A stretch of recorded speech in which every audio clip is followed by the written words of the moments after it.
그 요셉을 모르는 왕, 즉 그 악마죠. 악마의 계획, 대생.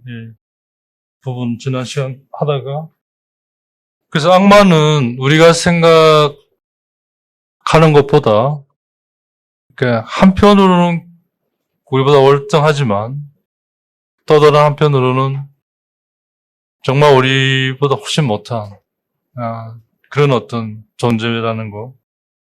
우리가 홀로, 그러니까 하느님 없이 홀로서 이제 내던져졌을 때는 악마는 우리를 완전히 그냥 떡 주무르듯이 그냥 지 마음대로 할 수 있지만 하느님과 함께 우리가 있을 때는 또 하느님 안에 있을 때는 전혀 힘을 못 쓴다는 거죠. 그래서 항상 악마는 두려움을 가지고 있다는 거예요. 우리가 항상 하느님과 함께 하느님 안에 있을 때 어떻게 된다는 걸 자기들이 너무 잘 아니까 그런 거에 대한 항상 그 두려움이. 그래서 그 출애굽기에 전쟁이 일어났을 때 그들은 자식의 그 적, 즉 하느님에게 항상 참여할 거고, 그래서 승리를 거둔 후에 자기들의 땅에서 떠날 거라는 이들이. 안 그러면 자기들 땅에서 이제 하인으로 종으로 부려먹을 수 있는데, 그런 점에서 그 악마가 가지고 있는 두려움. 그 악마의 두려움은 고스란히 우리를 통치하는, 그러니까 우리를 지배하는 데 쓰인 아주 주요한 소위 전술입니다. 마땅히 우리가 해야 할 것들을 하지 않아서 오는 건전한 또 좋은 두려움을 악마는 이용하죠. 그래서 엉뚱한 일을 하게 하는 거죠. 그 요셉을 알던 왕은 백성들에게 벽돌을 이겨서 건물을 지으라고 그렇게 하지 않았죠. 편안하게, 평안하게 두었죠. 근데 요셉을 모르던 왕은 막 못살게 닥달을 하죠. 그걸 알아면 두려움을 느끼게끔. 그 이전에 두려움이, 제대로 안 했으니까 두려움이 오고, 그 두려움을 뭔가를 하게 함으로써 그 두려움을 극복하게 하려고 하지만 사실은 거짓들이죠. 이제 그런 내용들, 지난 시간에 있었죠. 그래서 전쟁이 그들에게 일어날 때, 이스라엘 백성은 악마의 적, 그러니까 악마의 대적자, 즉 하나님 편에 참여할 거고, 그래서 이제 그들이 하나님의 권능으로 승리를 얻은 이후에는 그들은 악마의 땅에서 떠날 거라는 그 악마의 두려움은 오르게네스에게는 어떤 하나의 그 사인, 그 표징으로 나타나는 것 같은데, 그게 뭐냐면 거룩한 성조들이나 예언자들에 의해 우리에게 너무나 자주 주어진 하나의 그 인디카시옹, 가르치는 거, 표지판과 같은 거죠. 그리스도의 오심에 대한 그걸 이제 이들은 예감하고 있는 거죠. 그들이 두려워하고 있다는 그 안에는. 그래서 우리가 엉뚱한 일을 하게 해서 우리에게 오시는 그분을 우리가 못 알아보도록. 막 정신없이 벽돌을 이기는데 누가 와도 관심 없죠. 그렇게. 왜냐하면 자기들이 그걸 예측하고 있으니까. 못 보도록. 왜냐하면 그 전쟁이 일단 일어나면 자기들에게 위협이 된다는 걸. 왜냐하면 일단 영적인 전쟁이 붙으면 악마가 이제 백전백패죠. 그러니까 악마가 하는 일은 어떻든 이 전쟁이 일어나지 않게 하려고 하는 거예요. 그건 어떻게? 우리가 애시당초 하느님께로 다가가지 못하게 막는 거죠. 그러니까 온갖 것들로 가리는 거죠. 수많은 마스크, 가면들을 쓰고 우리에게 다가오는 거죠. 안토니오의 생애, 아타나시오가 쓴 책이 있는데요. 그리스도교의 그 수도 생활, 토대를 놓는 그런 내용을 담고 있는데, 거기에 그런 얘기가 나옵니다. 악마는 수백 개, 수천 개의 마스크, 가면을 쓰고 우리에게 나타나는데, 약한 자에게일수록 더 강한 모습으로, 그리고 강한 자에게는 정말 부드럽고 연약한 모습으로. 그래서 그 니사이 그리고리오가 하는 얘기처럼 우리가 하나님 말씀에 머물고 젖어서 그 말씀에 그러니까 배워갈 때만 그 외양이 담고 있는 그 본질을 꿰뚫어 볼 수 있게 된다는 거죠. 그 사람에게는 외양이 바로 본질인 거죠. 네. 하나님은 그런 단계에 우리를 초대하고, 그게 바로 그분이 우리에게 오심으로부터 시작하는 거죠. 네. 대충 지난 시간 얘기했던 거, 그렇게 좀 정리해 볼 수 있습니다. 그래서 그 악마는 자기가 그러니까 자기가 부리는 권세, 권력의 그 자기 졸개들이겠죠. 그걸 그러니까 대부이해하면 잎사귀의 잎을 이렇게 따서 떨어뜨린다는 그런 뜻이에요. 그러니까 뭔가를 박탈하다, 있는 거를 없앤다 이런 뜻이거든요. 그러니까 악마에게 있는 권세나 권력, 자기 졸개들이죠. 그 자기 수와. 그건 다시 말하면 자기의 어떤 구체적인 전술들이죠.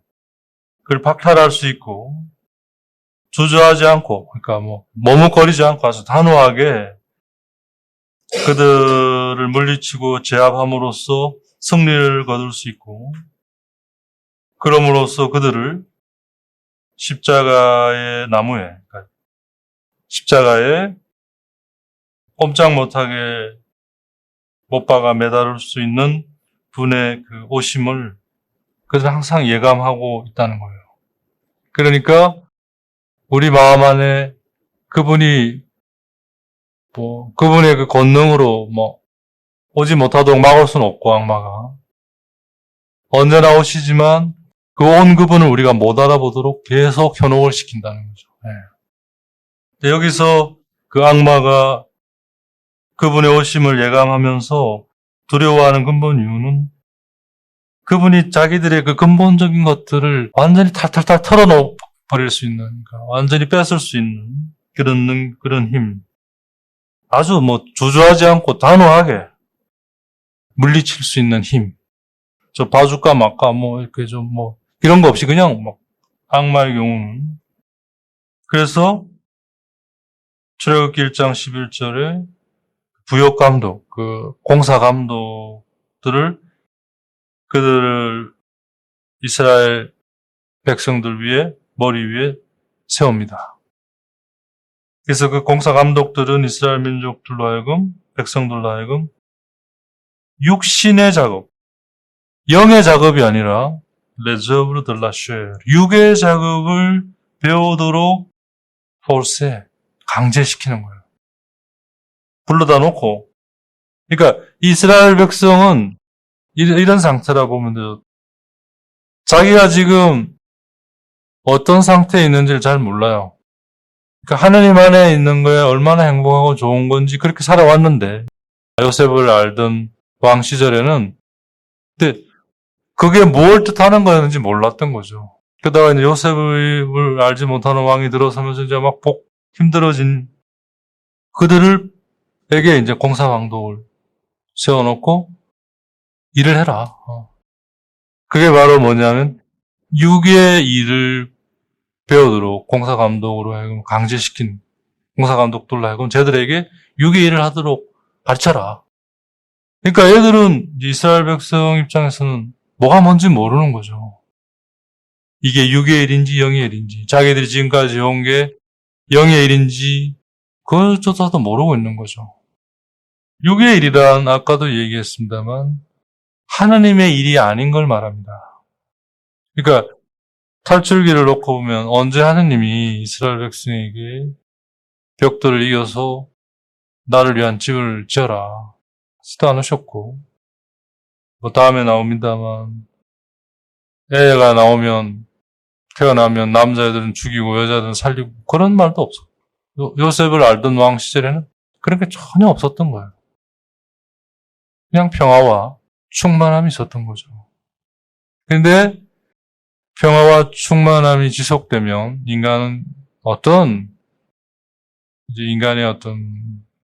죄스러운 부분인데, 그 평화와 충만함의 의미를 잃어버리는 거예요. 잊어버리고 잃어버려요. 자기가 어떤 상태에 있는지도 모르죠.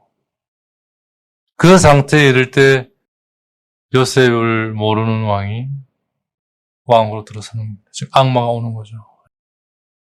그래서 그 평화와 충만함으로 축적된 그 충만해진 에너지를 주체 못하는 거 있는 그걸 하나님을 향해 계속 써야 되는데 그러지 않고 꼭 이제 우리가 이게 소위 바람이 나는 거예요. 예. 엉뚱한 생각을 하는 거죠. 예. 우리가 보면 그렇잖아요. 예. 악마에게 완전히 다 털려가지고 정말 앵구가 나면 하나님한테 가는 거예요. 기어서라도. 하나님 안에서 충만해지면 살이 찌고 통통해지면 스스로가 거기서 나와가지고 또 털리잖아요. 엉뚱한 거에 관심을 기울인다고요. 더 하나님께 가야 되는데 그러질 않고 그게 바로 힘들어지는 그러니까 뭔가 일들이 막 생기는 해야 하는 것들이 근데 그건 알고 보면 안 해도 되는 거예요. 사실은 필요도 없는 거고 이제 그런 내용이 담겨 있습니다. 그래서 공사감독을 세워서 6의 일들을 배우도록 시편에서 그 부분을 다음과 같이 얘기를 했는데 시편 106편 35절에 그들은 민족들에게 섞여서 그들의 일을 배웠다고. 민족들이란 뭐냐면 하나님과는 다른 것들이죠. 거기에 밀레 섞여서 믹스 자기랑 그거랑 날 섞어서 그들의 일을 배웠다고. 이게 이제 뭐죠? 이게 소위 순결함이 깨지는 거죠. 다시 말하면 불순함, 불결함이 찾아오는 거죠. 그게 바로 우상, 하나님 아닌 것에 대한 그게 육의 일을 수행하는 거죠. 그래서 항상 우리가 어떤 것에도 섞이지 않도록 두는 것이 정말 중요합니다. 두려고 하는 것이 중요합니다. 그게 바로 내적 침묵이죠. 그게 긋기고 그걸 하기 위한 몰티피카시형이 긋기죠. 우리에게 지금 오늘날 부족한 게 그거죠. 하느님과 함께 있고자 하고 하느님 안에 있고자 하는 건 알아요, 모두가. 그걸 위해서 긋기가 필요하다. 자기를 작은 것에서부터 자기를 비워가는, 즉 하느님께 맡겨가는 그 작업은 우리는 안 하는 거죠. 그런 점에서 성령 소아들에서의 그 사랑의 그 미션, 그건 정말 대단한 통찰이죠, 사실. 그게 뭐냐면 모든 것 안에서 어떤 일이든 간에 자기가 접하는 모든 일 안에서 자기를 사랑에 그러니까 불사르는 거죠. 그러니까 하나님께 맡기는 거죠. 참고 인내하고 기도하고 모든 걸 다 하나님 안에서 하나님을 위해서 그게 참된 사랑이라는 우리가 그게 부족해요. 그런 거는 전혀 뭐 안 하면서 뭔가 하나님 안에 있고자 불가능한 일이죠. 하루 종일 벽돌을 이기고 그 집을 짓는데 동원돼가지고 뭘 다른 걸 할 수 있겠어요. 완전 지쳐 진이 빠져 있는데 그것부터 안 섞여야 되는 거죠. 악마는 그걸 안 하면 안 될 분명한 이유를 우리 안에 불어넣는 거죠. 근데 사실 자세히 들어보면 안 해도 돼요. 또 안 해야 되고. 근데 우리가 그걸 못하는 거예요. 왜? 섞여버렸으니까. 불과 쪽에서 표현하면 젖어버린 거예요. 말려야 되는데 못 말리니까 계속 젖은 거에 사는 거 아니에요? 젖은 상태로? 섞여버린. 그 악마가 현혹시키는 거는 다르게 이야기하면 섞어버리는 거예요. 이것과 이것을 내가 이것에 섞여버리는 거죠. 섞게 만들어버리는 거예요. 뭐가 뭔지 모르게.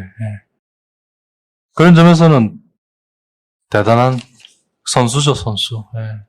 근데 그걸 보고 볼 줄 알고 그거를 이겨낼 수 있는 사람한테는 얘는 아무것도 아닌 거죠. 그러니까 어떻게 보면 골목대장 힘도 없는 게 폰만 잡는, 진짜 나타나면 아무것도 못하는 그런 존재죠. 악마죠. 예, 그 다음에 이제 그가 지으라고 하는 그의 어떤 마을, 성에 대한 부분입니다. 11절에 그래서 이집트인들은 강제 노동으로 그들을 억압하려고 그들 위해 부역 감독들을 세웠다. 그렇게 하여 이스라엘 백성은 파라오의 양식을 저장하는 성읍, 곧 피톰과 라메세스를 짓게 되었다. 즉, 요셉을 모르는 왕, 즉 악마는 부역 감독들에게, 자기 졸개들에게 자신을 위한, 파라오를 위한 마을들을 짓도록 이제 가르칩니다. 여기서 이제 그 마을 이름이, 이제 성 이름이 피통, 람세스가 아니라 라메스. 그 마을의 뜻이, 이름이 있다는 거예요. 아니, 이름의 뜻이 있다는 거죠. 피통은 뭔가 배신하다는 뜻이에요. 그러니까 배신의 입, 혹은 어떤 심연이에요. 도저히 끝을 알 수 없는, 빠지면 이제 뭐 끝이죠. 그의 입구, 심연의 입구, 이제 그런 뜻이고, 라메스는 녹, 왜 쇠에 녹이 쓸잖아요. 그래서 그 단단한 쇠가 그 부슬부슬한 녹에 의해서 결국 마멸돼 가잖아요. 라메스는 이제 녹에 의한 마멸, 이런 뜻입니다. 그 다음에 이제 우리 히브리 번역에는 없는데, 우리 번역은 이제 히브리 번에서 가져온 거지만, 이제, 셉투아진타, 이제 히브리 말을 모르는 히랍어를 쓰는 히브리 사람들, 그러니까 이스라엘 사람들을 위해서 번역한 그 히랍어본, 셉투아진타에는 헤리오폴리스라는 그게 하나 더 첨가됩니다. 이제 그 히랍어본, 셉투아진타에는 피톤과 라메스 외에 하나 더 첨가되는 게 이제 헬리오폴리스라는 게 첨가되는데, 그 이제 태양의 마을, 이런 뜻입니다. 이제 그거가 왜 그런 뜻이 있는지가 이제 좀 설명을 해야 되겠는데요. 우선 이제 우리가 보는 게, 파라오를 위해 짓는 집, 파라오를 위해 이제 사람들이 막 벽돌을 이겨서 짓는 집, 이 어떤 이름을 가진 성읍들인지를 우리가 보게 되는데, 하나가 이제 피통, 배신의 입. 그러니까 진리나 참된 거죠. 어떤 그 참된 거에 대한 증거, 증명이 없이 뭔가를 우리가 얘기할 때, 이건 이제 거짓말이 되는 거죠. 네. 그러니까 거짓말이란 진리, 참되고 그 참된 걸 증거하고 증명할 수 있는 게 없는 어떤 그 상태를 말하는 거죠. 그렇게 얘기할 때, 거짓말할 때 입술은 본성상 그 기능이 이제 쇠퇴하고 감퇴하게 돼 있습니다. 그래서 거짓말 탐지기가 그래서 나와. 네. 그 미세한 참된 거를 말할 때와 참되지 않은 걸 말할 때 인간 안에 본성적으로 있는 어떤 그 차이들, 그걸 이제 기계적으로 잡아내는 어떤, 인간에 그런 게 있는 거죠. 처음부터, 근원부터 거짓말쟁이였던 악마는 사람들로 하여금 그런 집을 짓기를 원하기 때문에 자기가 짓는 집, 자기 사람들로 하여금 자기를 위해 지으라고 하는 그 집 이름을 피톰이라고 불렀다는 거죠. 배신이라는 단어를 이야기하면 거짓말을 하는 거잖아요. 그러니까 주인에게나 어떤 자기가 신의와 신뢰를 둬야 할 사람 대상에게 그러지 않고 거짓을 보이는 거잖아요. 배신이라고 하는 것이 그런 상태의 입. 왜냐하면 그건 처음부터 거짓말쟁이였으니까. 그러니까 왜 악마가 거짓말쟁이냐면 요한복음 8장 44절에 처음부터 거짓말쟁이였다는 얘기가 나오는데요. 중세 신비가들 안에서 이 얘기들이 이제 잘 그려지고 있는데, 악마가 우리를 현혹시키는 거는 그가 우리에게 제시하는 그 현혹시키기 위한 것들은 현혹시키기 위해서 그가 사용하는 어떤 내용들은 다 맞아요. 틀린 게 아니에요. 근데 그게 전체를 놓고 보면 out of order나 out of context예요. 맥락과 안 맞아요. 그러니까 질서에 맞는 게 아닌 거예요. 그러니까 악마가 우리를 뭔가 현혹시킬 때 뭐 언제부터 현혹이 됐는지는 모르지만 뭔가 진행되다 보니까 지금 내가 이제 어느 순간 여기서 내가 얘한테 속았구나 라고 느낄 때 어떻게 속았나라고 이제 과거 지나온 걸 돌이켜보면 언제부터 됐는지는 확실하지는 않지만 뭔가 시작이 돼서 이렇게 내가 이제 현혹이 됐는데 이 현혹된 내용과 방법은 다 그 자체로는 옳다는 거예요. 틀린 게 아닌데 이 전체적인 것이 근본적으로 질서에서 벗어나. 그러니까 악마가 거짓말쟁이라고 하는 건 이걸 거짓말시키는 게 아니라 이걸 거짓말시키면 모두가 알아듣죠. 이거는 거짓말시키지 않지만 이 내용 전체를 다른 곳에 있어야 될 거를 빼가지고 여기에 딱 집어버리는 거예요. 즉 다시 말하면 부분 진리를 전체 진리화 시키는 거예요. 그러니까 우리가 현혹이 되는 거죠. 그런 점에서 얘는 처음부터 거짓말쟁이였던 거죠. 그런 애가 우리로 하여금 하게 하는 게 뭐냐면 배신의 입, 거짓의 집을 지으라는 거죠. 거기에 자기가 거주할 수 있으니까, 악마가. 그건 다시 말하면 아까 얘기한 러상 레조나브르가 기능하지 못하게 하는 거예요. 그래서 영이 만나고 영원히 파악하고 영이 수행하는데 다 엇박자인 거예요. 안 맞는 거예요. 열심히 하는데 따로 노는 거죠.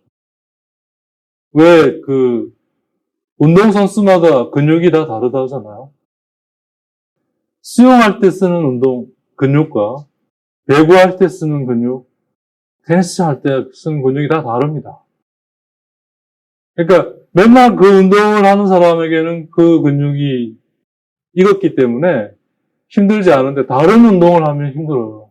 운동을 하는 사람이라면. 문제는 거기에서 오는 차이점들을 우리 육신은 안다는 거예요. 운동의 경우. 마찬가지 영의 경우에도 우리가 끼어 있으면 알 수 있다는 거죠. 거기에서 오는 그 어떤 서로 맞지 않기 때문에 예를 들어서 달리기를 하는 사람이 수영을 할 때 쓰는 근육과 달라서 수영할 때 자기가 그동안 해왔던 달리기 할 때 쓰던 근육이 이게 아니라는 거를 고통스러운 근육이 안 맞으니까 힘든 거 안에서 알잖아요.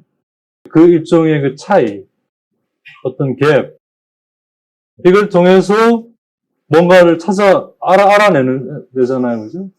지금 이게 뭔지. 악마는 그거에 중심을 두는 거죠. 예를 들면, 괜찮다. 네가 지금 하는 게 맞다. 결국 뭐예요? 우리가 현혹시키는 거예요. 그러면 제대로 아는 사람은 계속 내가 앞으로 수영하려면 수영을 위한 근육이 필요하구나. 그럼 거기에 맞는 근육을 키워야 될 거 아니에요. 그죠? 그래서 수영을 잘할 수 있지만 수영하던 사람이 달리기를 하면서 근육이 안 맞구나. 거기에 맞는 근육을. 근데 악마는 그게 아니야? 괜찮아. 저는 다 그래. 하다 보면 돼. 못하게 하는 거죠. 그래서 결국 수영을 못하게, 달리기를 못하게. 즉, 하느님과 함께 못 가게 하는 거죠. 그런 점에서 거짓말쟁이죠. 그러니까 이걸 거짓말시키는 건 아니에요.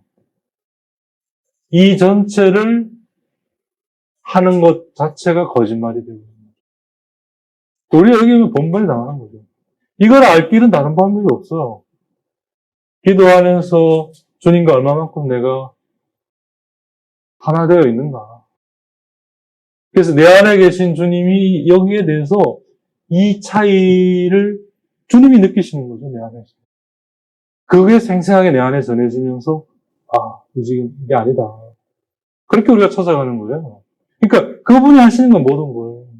우리가 하는 게 아니고. 우리는 그분이 할 수 있도록 하게 하면 되는 거예요. 정말 쉬운데, 대드리에서 말을 들으면, 그게 너무 어려운 거예요. 왜? 그렇게 안 살아왔으니까. 그 가치를, 중요성을 모르고 살아왔으니까. 그러니까 이제 열심히 일을 해요. 벽돌을 이겨서 집을 지으라고 해서 집을 짓는데 그 집이 결국 뭐냐면 배신의 집이에요. 배신의 입이에요. 거기에는 참된 것도 없고 그걸 증명해 줄 뭐도 없는 정말 허무의 집인 거죠. 또 하나 심연의 집, 그 피톰이라고 하는 거.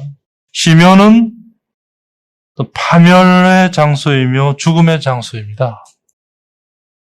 이제 여름에 알프스산의 3,000고지에서 한 3,500 혹은 4,000고지까지 눈이 녹아서 소위 이제 트레킹을 할 수 있어요. 그러면 이제 버스나 차가 이제 겨울에는 눈으로 덮여 있었을 그 산길을 이제 버스나 차로 이제 올라가서 3,000고지부터 색을 메고 하루 코스를 너무 아름답죠. 1년에 3계절이 사람의 손이 안 닿는 곳이니까. 근데 거기에 어떤 위험이 도사리고 있느냐면 아직 녹지 않은 눈이라든지 땅처럼 보이는데 사실은 그 밑에는 심연이, 그러니까 구덩이 있어요. 그걸 모르고 밟았다가 그 밑으로 떨어지는 거죠. 그래서 이제 자주 사고가 나요. 그러면 못 건져요. 그러다가 이제 우연히 몇 년 후에 어떻게 우연히 어떻게 되는지는 모르지만 이게 떠내려오든지 하여튼 그래가지고 어떻게 발견이 돼요. 그런 식으로 찾지 않으면 못 찾습니다. 이제 그러니까 이제 그런 것이 생기면 표시를 해놓죠. 그러게 이제 내려다 보면 어질어질하죠. 즉 파멸과 죽음의 장소죠. 심연이라고 하는. 일단 거기로 들어가면 악마가 우리로 하여금 짓게 하는 집. 그 악마가 우리를 현혹시켜서 하게 하는 일은 바로 그런 거예요. 내 파멸의 집을 내가 짓는 거죠. 내 무덤을 내가 파는 거죠. 근데 아는 사람 눈에는 왜 당신이 당신 무덤을 파는 거요? 라고 묻죠. 근데 그 사람은 그게 아니라 자기가 살 집으로 생각하고 짓는 거예요. 거기 가려버렸으니까. 그 다음에 이제 라메스라고 하는 또 다른 집. 녹의 어떤 마모, 만멸의 뜻이죠. 참 오리게네스가 기가 막히게 이 유비를 찾아내는데, 그러니까 악마를 따르는 이들 모두가 다 그들의 보물을, 자신의 보물을 어디다 쌓게 되느냐면 녹이 갉아먹는 곳. 그러니까 녹이 갉아먹으니까 구멍이 생기잖아요. 그죠? 그것과 유비가 되어서 도둑이 이제 벽에 구멍을 뚫고 와서 훔쳐가는 것.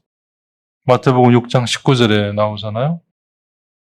예수님께서 하시는 말씀 가운데 너희는 자신을 위하여 보물을 땅에 쌓아두지 마라. 땅에서는 좀과 녹이 망가뜨리고 도둑들이 뚫고 들어와 훔쳐간다. 그러므로 하늘의 보물을 쌓아라. 거기에서는 좀도 녹도 망가뜨리지 못하고 도둑들이 뚫고 들어오지도 못하며 훔쳐가지도 못한다.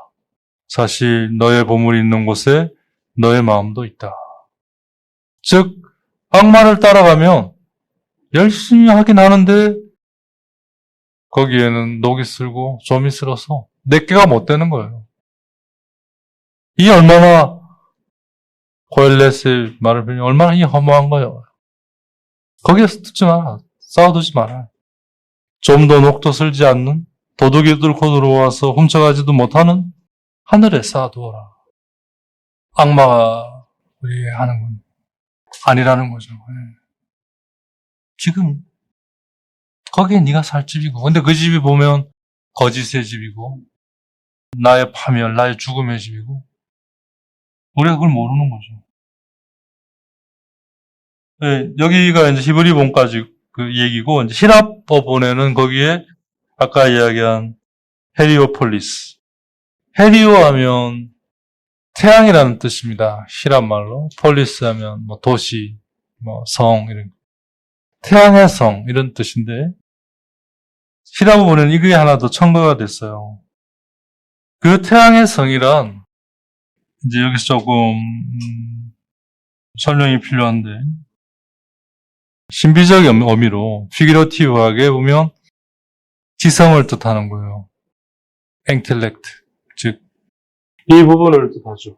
이 부분이 찬란하게 빛날 때는 언제냐면, 영이 하느님을 만나서 기억이 묵묵히 여기에 대한 기본적인 정보를 제공해줘서 뭔가가 이제 드러날 때 지성의 빛을 발하죠. 아, 이게 뭔가 그러면.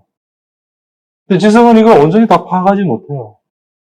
아, 사진이네, 그림이네, 사진이네, 누구지? 그렇게 찾아가는 거죠. 전체적인 것들을 조망하고 파악하고 하지는 지성은 못합니다. 드러난 거를 어느 정도 알아는 가지만. 그렇지만 이때의 지성은 찬란히 빛을 발하죠. 뭔가를 이뤄내니까. 바로 그런 능력을 옛날부터 사람들은 이성의 어떤 지성의 안에 이제 보화가 보물이 묻혀 있다고 여겼습니다. 마치 태양이 비춤으로써 모든 게 드러나는.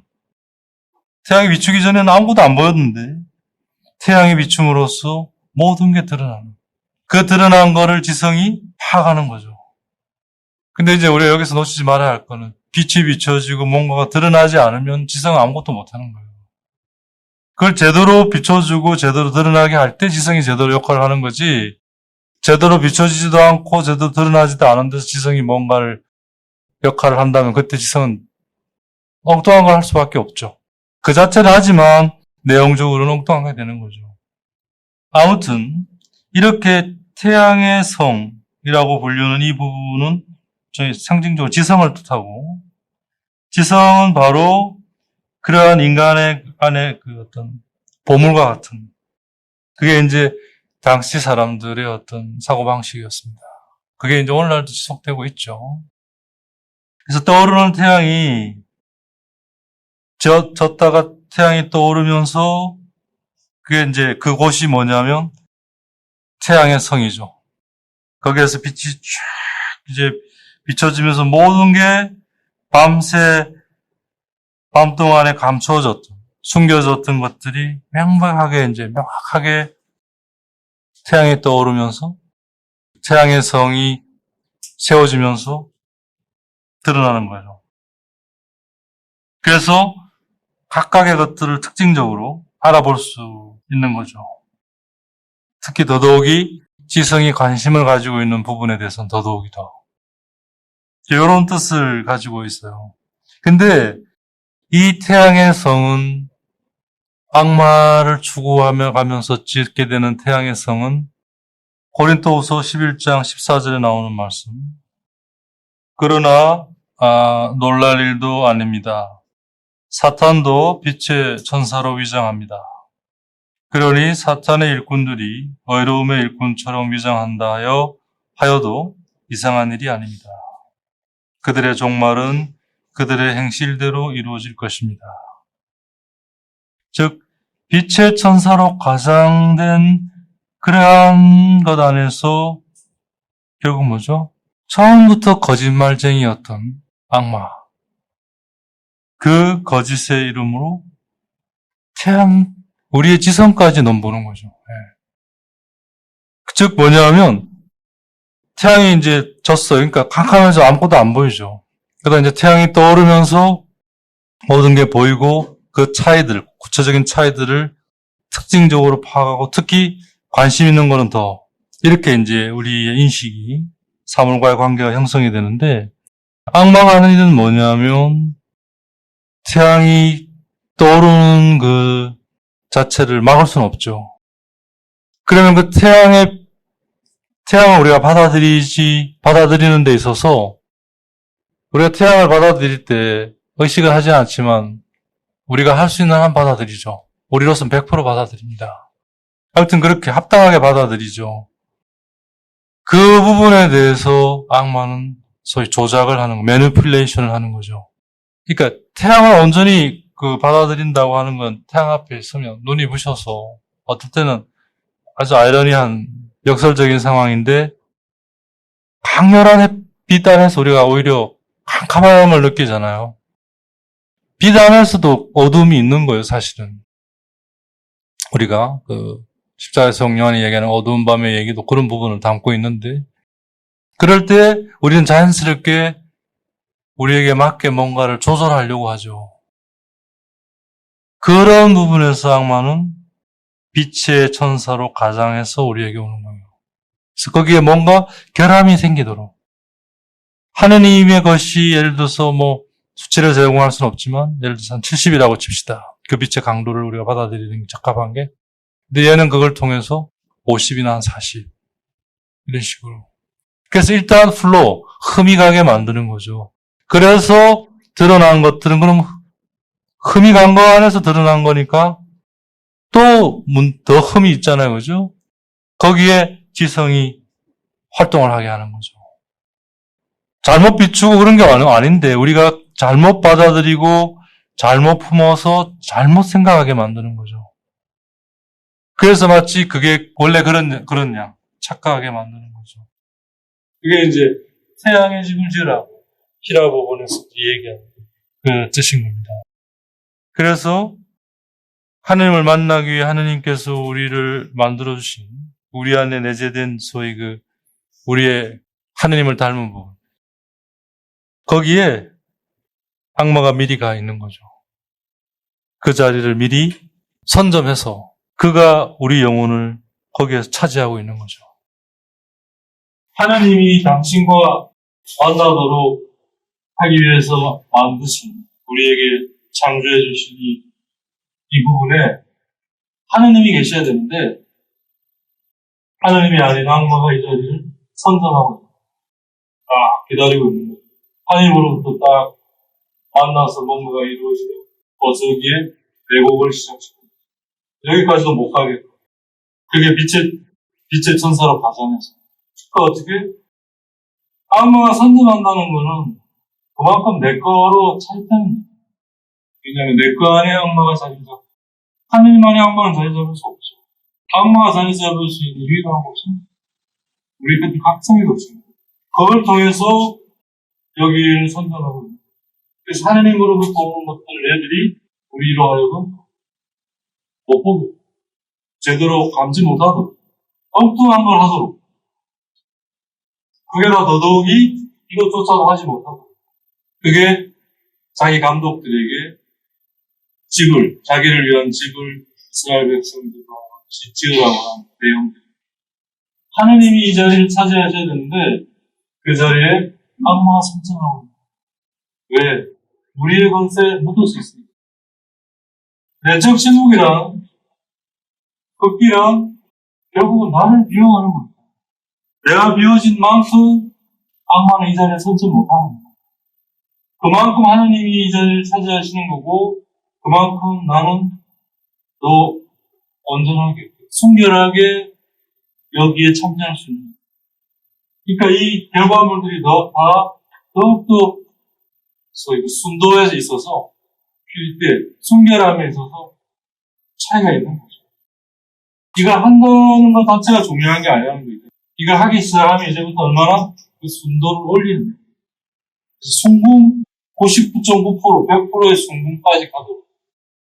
그러니까 전혀 이런 걸 안 한 사람한테는 거기에 맞게 악마가 이걸 하는 사람에게는 거기에 맞게 계속 침투해 들어오는 거죠. 이게 나중에 결국 순결의 싸움이에요. 신비시나 영성적인 것들의 글들을 읽으면 마지막에는 어떻게 해야 된다 저렇게 이런 거 없어요. 얼마만큼 순결함으로 나와요. 그게 거룩함이거든요. 그건 신비신학에서 얘기하시면 얼마만큼 하나님께 맡기느냐 하느님이 하시더라고요. 그래야 숨겨내지죠. 그 금을 재련할 때 재련사가 알아서 재련할 거 아니에요. 가장 순도 높게. 금이 재련사 저 하는 거 마음에 안 든다고 자기가 불순한데 어떻게 자기가 그걸 재련할 수 있어요? 말이 안 되는 얘기죠. 그런 것 같은. 네, 오늘 여기까지 하도록 하겠습니다.